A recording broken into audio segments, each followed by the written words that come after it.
ከልብ የሚወጣውን ነው አፍ ሊናገር የሚችለው። አንዳንድ ሰዎች አሉ አፌ እንጂ ልቤ ንጹህ ነው ይላሉ። ውሸታሞች ናቸው። እገሊት አፏ እንጂ እኮ ልቧ እኮ የዋህ ነው ይባላል። ውሸት ነው። ቃላችን የሐሳባችን ውጤት ነው። ቃላችን ደግሞ ቋንቋችን ነው። ስለዚህ በጣም መጠንቀቅ ያስፈልጋል። ሰው እንግዲህ ከልቡ የተረፈውን ነው ወይም ከልቡ ነው የሚወጣው። ቃል የልቡ ልጅ ነው ማለት ነው። ቆሻሻ ቃል የሚያወጡ ሰዎች ልባቸው የቆሸሸ ነው ማለት ነው። ልባቸው የቆሸሸ ነው። ስለዚህ ከልባችን ነው ቃላችን የሚወለደው። ስለዚህ ልቤ ንጹህ ነው አንደበቴ ነው አይሰራም። ቃል የልብ ውጤት ነው። ስለዚህ እሳቢያችን፣ ቃላችን፣ ኃይላችን የተሰናሰሉ የተያዙ ናቸው ሁልጊዜ። ስለዚህ ልነግራችሁ የምፈልገው ትልቅ ጉዳይ አለ። ቃላችን የራሱ የሆነ ቫይብሬሽናል ፍሪኩዌንሲ አለው። ለምሳሌ የሚያሸብር፣ የሚያርድ፣ የሚያስደነግጥ ድምፅና ቃል እንደ ናብሊስ ደግሞ የሚያስደስት የሚያረጋጋ ድምፅ ከነዛ ድንጋዮች ሁሉ እንደሰማ ነው። ለምሳሌ አልችልም፣ እኔ እኮ ደደብ ነኝ፣ እኔ ሰነፍ ነኝ፣ እኔ ማርለባህ ነኝ፣ እኔ እኮ በቃ መስራት ማልችል ሰው ነኝ ስንል ይሄ ምንድን ነው ማለት ነው? በጣም ዝቅ ያለ ቫይብሬሽናል ወርድ ናቸው። የሞቱ ደቀማቱ በቃ ደካማ እርግብግብታ ያላቸው ቃላት። አልችልም፣ እኔ ሰነፍ ነኝ፣ እኔ እንደዚህ ነኝ። ቃሉ ራሱ በጣም ደካማ ንዝረት ያለው ኃይል የለሽ ቃል ነው። እችላለሁ፣ ዝግጁ ነኝ። ልብ አድርጉ። እችላለሁ፣ መጻፍ እችላለሁ፣ መስራት እችላለሁ፣ ሀገሬን ለማገልገል ዝግጁ ነኝ። ይሄ ቃል ደግሞ ሲወጣ ሃይ ቫይብሬሽናል ወርድስ ናቸው። በጣም ኃይለኛ ንዝረት ያላቸው ቃላት ናቸው። አሁን በደንብ ለይተን ማወቅ አለብን። ስለዚህ ራስህን መግደልም ትችላለህ፣ ራስህንም ከፍ ማድረግ አልችልም ካልክ አትችልም፣ በቃ አደከምከው። ያወጣኸው ቃል አንተን ራሱ ገለሃል። እችላለሁ፣ እሰራለሁ፣ እንዲህ ያደርጋለሁ። ይህን ቃል ስታወጣው ደግሞ ዝግጁ ነኝ፣ ለዚህ ሚሽን ዝግጁ ነኝ ስትል ይሄ ያወጣኸው ቃል ወይም ያወጣሽው ቃል ከፍተኛ ንዝረት ያለው ቃል ነው፣ ኃይል ያለው ቃል ነው ማለት ነው። ስለዚህ ይሄንን በደንብ መጠንቀቅ ያስፈልጋቸዋል። የምትናገሯትን ቃል በደንብ ማሰብ ያስፈልጋቸዋል ከማውጣታችሁ አስቀድሞና መልካም ጉልበት የሚሰጡን አሉ፣ ኔጌቲቭ ኢነርጂ ደግሞ አሉታዊ ኃይል የሚሰጡን አሉ። ለምሳሌ መልካም ቃላት ስታወጡ ፖዚቲቭ ኢነርጂ ነው የሚከባችሁ። ለምሳሌ ምስጋና ራሱ አንድ እኮ ነው።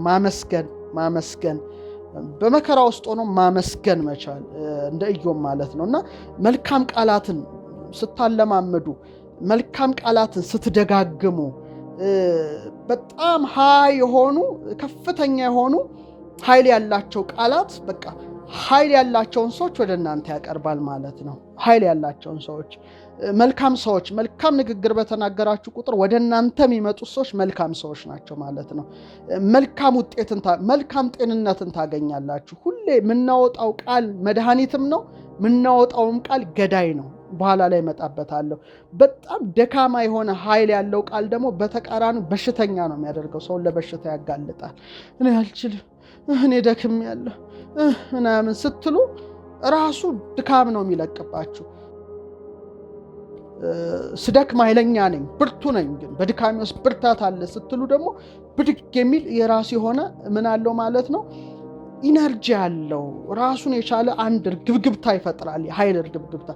ቃላቱ በጣም በጣም በጣም በጣም ቃላችን በጣም ምን ያህል የተመረጠ መሆን እንዳለበትና በጎ ቃላትን ማለማመድ መቻል እንዳለብን ነው የምነግራችሁ። በአንጻሩ ደግሞ ቅድም ያልኳችሁ አሉታዊ የሆኑ ቃላቶች፣ ገዳይ ቃላት፣ ይሄ ገዳይ ቃላት፣ የሐሜት ቃላት፣ የውሸት ቃላት የሚያወጡ ሰዎች አሉ። ይሄ ደግሞ አደገኛው ነው። ሌላውንም ይገላሉ፣ ራሳቸውንም ያጠፋሉ። በተቃራኒው ደግሞ መልካም ቃላት፣ እውነተኛ ቃላት፣ ፈዋሽ ቃላት የሚያወጡ ደግሞ አሉ። ሁለቱም ውጤት አላቸው። ልብ አድርጉ፣ ሁለቱም ውጤት አላቸው።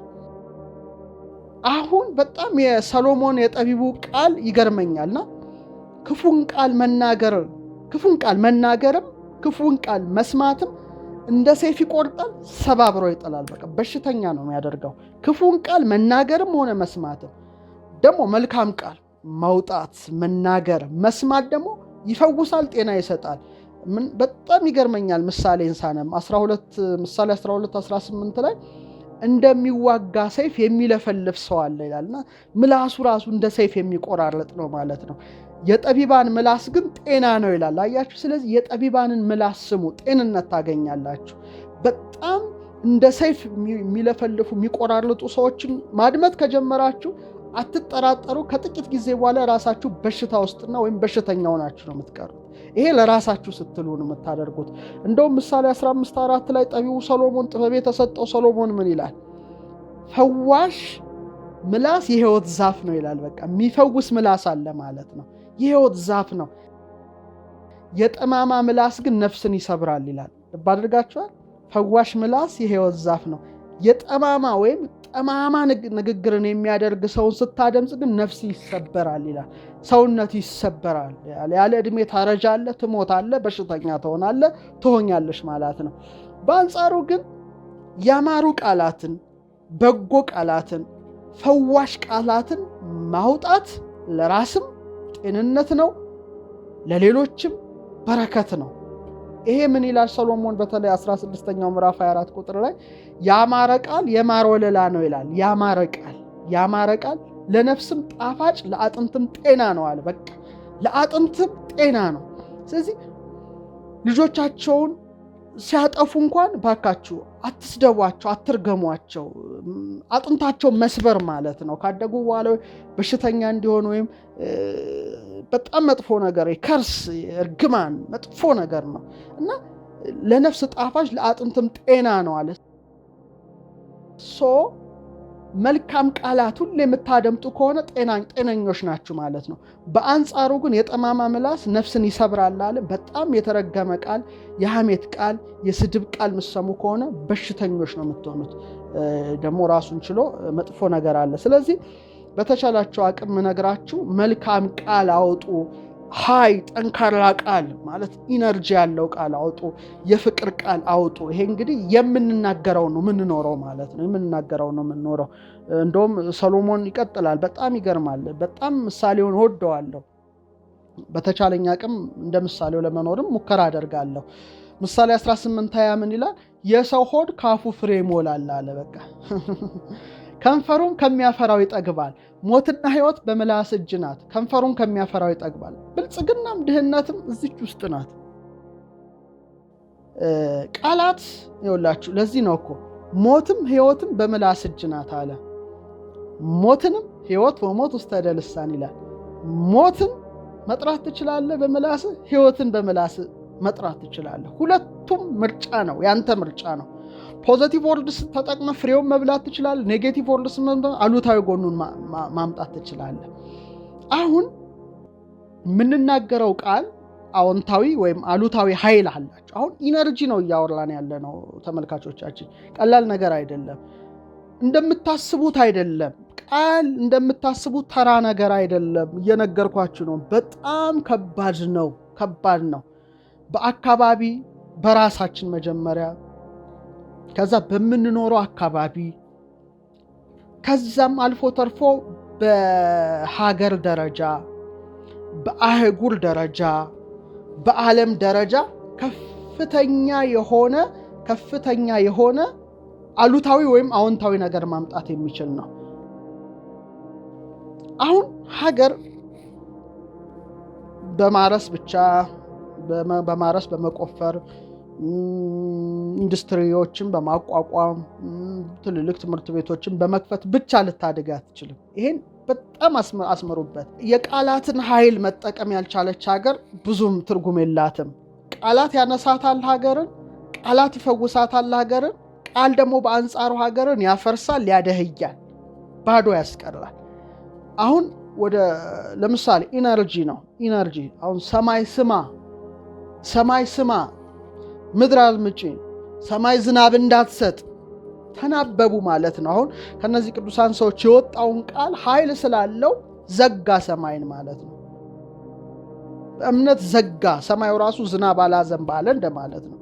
ምናወጣው ቃል ቀላል አይደለም። ለምሳሌ ሀገራችን እንወድሻለን፣ ሀገራችን እናከብርሻለን፣ ሀገራችን እናገለግላለን፣ አንቺን ከፍ በይ ስትሏት ሀገር ታደምጣለች። ሁሉም ተፈጥሮ ኃይሎች የተያያዙ ናቸው። ዝም ብሎ ባዶ ስፔስ የለ፣ ሁሉም ተያይዘዋል። ይሄ ምንድነው? የሚወጣው ቃሉ አይደለም። ቃሉ ሀገርን ያክማል፣ ከፍ ያደርጋል። ቃል ሀገርን ያፈርሳል። አሁን ወደ ምስጢሩ እንግባ።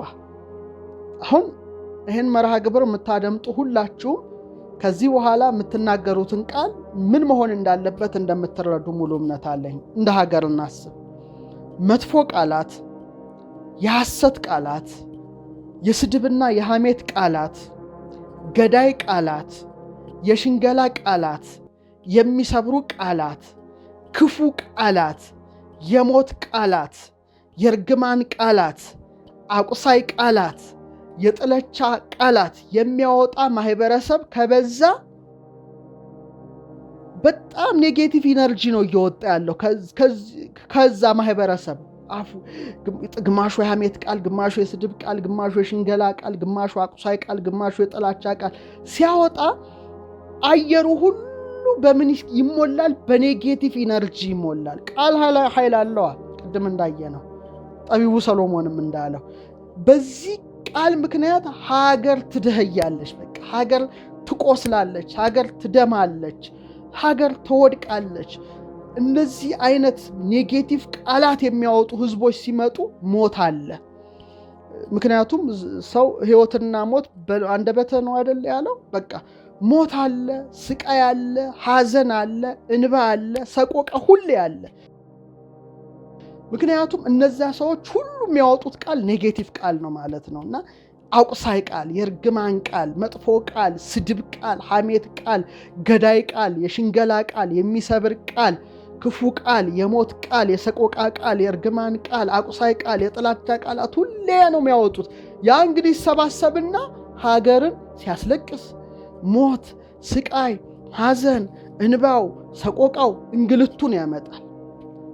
አሁን ብዙ እንደዚህ አይነት ኔጌቲቭ ኢነርጂ ነው የሞላው ማለት ይቻላል። እኔ ስንት ፐርሰንቱ አላቅምና ኔጌቲቭ ኢነርጂ ሀገር ሁሌ አሁን ሀገራችን በሐዘን ውስጥ በሞት በለቅሶ ውስጥ ያለችው ይሄ ቃል የሚወጣው ቃል ተደማምሮ የሚፈጥርባት በጣም አስደንጋጭና አሉታዊ ሐዘንን ይወልዳል ይላል። የሚወጡት ቃላቶች አደገኞች ናቸው። ሳናውቅና ከመናገራችን በፊት እናስብ፣ ከመርገማችን በፊት እናስብ። ሳናውቀው ነው ኃይል የምናወጣው፣ ወይም ተፈጥሯችን አልተረዳነውም ከሆነ ሌላ ጉዳይ ነው፣ ምንም ማድረግ አይቻልም። ግን በአንጻሩ የበረከት ቃል፣ የእውነት ቃል፣ መልካም ቃላትን፣ አመስጋኝ ቃላትን፣ የአክብሮት ቃላትን፣ የፍቅር ቃላትን፣ ያማሩ ቃላትን፣ የጥበብ ቃላትን፣ ፈዋሽ ቃላትን፣ የምስጋና ቃል በመከራ ውስጥ እንደ ኢዮብም እያሉ የምስጋና ቃላትን ማውጣት የሚችሉ ህዝቦች ሲመጡ ደግሞ የሚያወጡት ከፍተኛ የፍቅር ኃይል፣ ፖዘቲቭ ኢነርጂ ሀገርን በደስታ፣ በፍቅር፣ በሰላም፣ በበረከት፣ በእምነት፣ በእውነት፣ በእውቀት፣ በማስተዋል እንዲመላ ያደርጋል ማለት ነው እና መልካም ቀኖችን ለሀገር ያሰጣሉ። መልካም የበረከት ምክንያቱም ይሄ ሁሉ የሚያወጣው የበረከት ቃል ስለሆነ ፖዘቲቭ ኢነርጂ ነው። ኢነርጂ ደግሞ ትልቅ ኃይል ነው። መብራት የምታበራው እኮ ኢነርጂ፣ ሁሉም ነገር ኃይል ነው፣ ኃይል ይፈልጋል። ስለዚህ ሀገርን ለማሳደግ እነዚህ የበረከት ቃላት፣ የምስጋና ቃላት መውጣት አለባቸው። ሳውንድ ቫይብሬሽን፣ ይህ የድምፅ ግብግብታው የሚወጣ ድምፀት ከክፍት አየር ይልቅ በውሃ ላይ ታውቃላችሁ 4 እጥፍ መፍጠን ይችላል። ስለዚህ በጎ ቃላት የሚነገርበት ውሃ ምን ያህል ያማረ ቅርጽ ሰጥቶ ወጣ ብለን ስናይ፣ ለምሳሌ ጠበል በቀላሉ ለምሳሌ አንድ ሰው ውሃ ያመጣል፣ ጸሎት ያደርሳል። ጸሎት ማለት ድካም መድገም ነው እኮ ቃላትን፣ በጎ ቃላት መልካም ቃላት፣ ከእግዚአብሔር ጋር የሚያገናኝ ቃላት፣ የፈውስ ቃላት፣ የይቅርታ ቃላት፣ የምስጋና ቃላት፣ የትዕግስት ቃላት፣ የበጎነት ቃላት፣ የቸርነት ቃላት በዛ ውሃ ላይ ነው የሚያደርገው። ጸለየና ብሎ በትንፋሹ ውሃውን ሲጠጣው ይድናል። እንግዲህ ያወጣው ያ ቃል ውሃውን ራሱ ለውጦት ምን ያህል መድኃኒት እንዳደረገው ተመልከቱ። እና በጣም እንድትጠነቀቁ ፈልጋለሁ። ሕይወትን ሊወድ መልካም ቀኖችን ላይ የሚወድ ሰው ምላሱን ከክፉ ከንፈሮቹን ተንኮል ከመናገር ይከልክል ነውና ሕይወትም ሞትም በአንደበት ላይ ናት የሚል አንድ ትልቅ አባባል አለና ምላስ አንድ ነገር ብቻ እንዲናገር በጎ ቃላት እንዲናገር ነው። ከተፈጠረው ዓላማ ውጪ ነው ሐሜትን፣ ሽንገላን፣ ክፋትና። ስለዚህ ለምታወጡት ቃላት በአጠቃላይ ኃላፊነት ይሰማችሁ።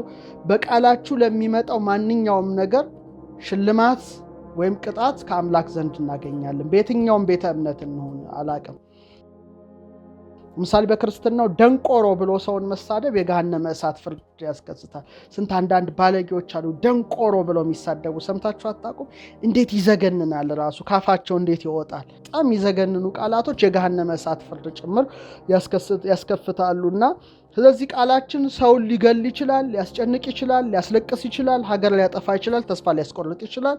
በአንጻሩ ደግሞ አካባቢያችን በመጥፎ ኃይል ሊሞላ ይችላል፣ ሊጎዳ ይችላል። አንድ ሰው ደግሞ ባይሰማንም ሐሜት ይሆናል፣ መጥፎ ነው። ብቻ አንዴ ከወጣ መመለሻ የለውም። ስለዚህ ዋጋ ያስከፍላል። ስለዚህ ከመናገራችሁ በፊት ለመቅለልም ለመክበድም ምላሳችሁ ወሳኝ ነው።